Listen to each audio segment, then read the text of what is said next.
Assalamu alaikum and a very good afternoon to all of you. First of all, I'm very thankful to Allah subhanahu wa ta'ala who gave me the chance to teach the nation.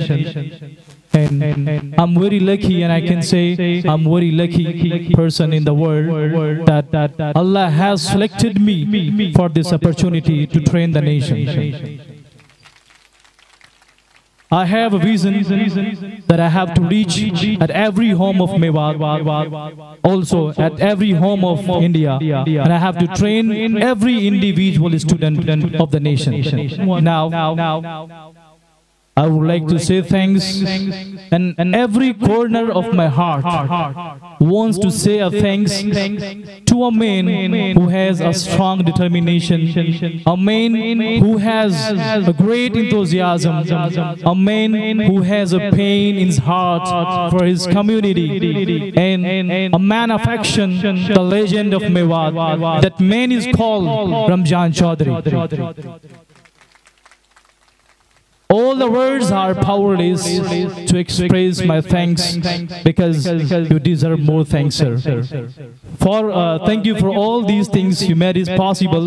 And now, not the least, but the most important personalities present among us, the chief guest of the day, Mr. Abdul Subhan, sir.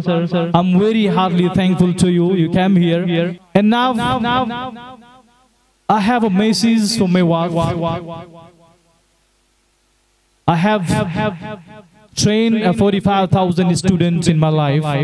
मैंने कई states में पढ़ाया है, Rajasthan, UP, Delhi में, हरियाणा में पढ़ाया है। सबसे कमजोर स्टूडेंट्स को मैंने मेवात में पाया है। माली हालत में नहीं, फैशन की दुनिया में नहीं, मैंने पढ़ाई की दुनिया में सबसे कमजोर पाया है।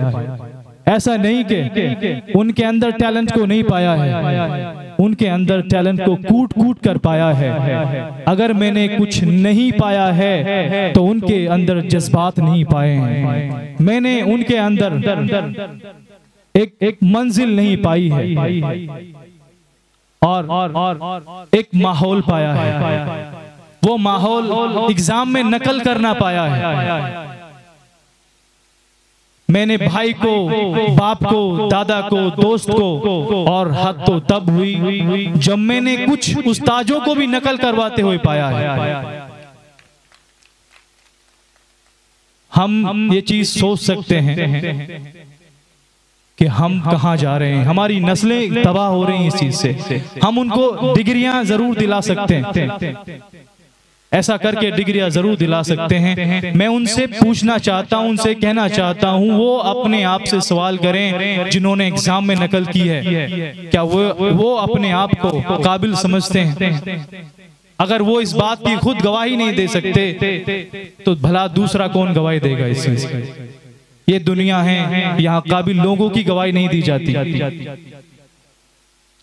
अगर ऐसा ही चलता रहा, हम दलदल में नहीं जाएंगे, हम ऑलरेडी दलदल में हैं। हमें यहाँ से निकलने की जरूरत है, बहुत जरूरत है हमें यहाँ से निकलने की। एहसास करें, हम अपने बच्चों को अगर नकल करा रहे हैं तो हम एक स्लो पॉइजन दे रहे हैं उनको, और वो असर कब करेगा? जब वो एक उम्र पे आएगा अपनी पे। मैं कहता हूं, अगर बच्चा ठीक से पढ़े, माँ बाप ठीक से ध्यान दे, तो ना इंग्लिश बोलना कोई बड़ी बात है और ना कोई IAS IPS बढ़ना बड़ी बात है। वो भी इंसान है, हमारे जैसे जो IPS IAS बने हैं, हमारे बीच से गए हैं, और हमारे सामने ऐसी पर्सनालिटीज बैठी हैं। इनको देखकर हमें खुद को उभारना चाहिए, मौका देना चाहिए कि हम कुछ आगे करें।